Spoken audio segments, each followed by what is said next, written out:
मामाजी या तीनही गुरुवर्यांच्या चरणी साष्टांग दंडवत प्रणाम करतो.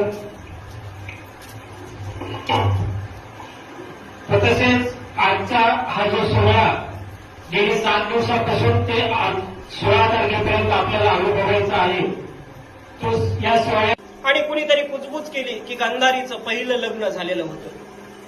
माहिती कधी ऐकलंय का? गांधारी ही पुनर्विवाहित होती म्हणून हस्तिनापूरच्या राजाला म्हणजे आंधळ्या धृतराष्ट्राला दिली. नाही तर कुणी येडे का आपली मुलगी द्यायला? गांधार मला भेटला, तिथून पुढे तुमचा प्रवास आणि माझा प्रवास हा वेगळा.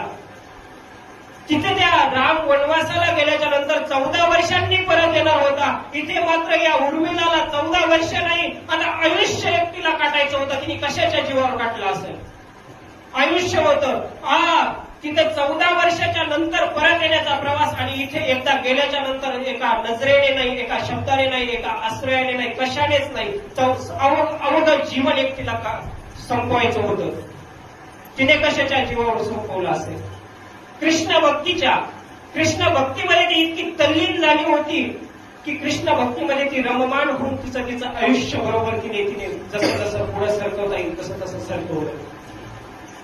संसारामध्ये दुःख फार आहे.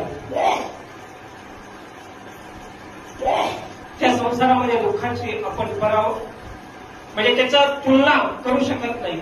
तरी पण या संसारामध्ये सुखदायक आणि आल्हाददायक तुमचा हा प्रवास आहे. तुम्हाला ज्ञानमार्ग सापडलेला आहे, तुम्हाला भक्ती मार्ग सापडलेला आहे. तुम्ही खऱ्या परमेश्वराची भक्ती करताय हे तुमचं अहोमोठं भाग्य.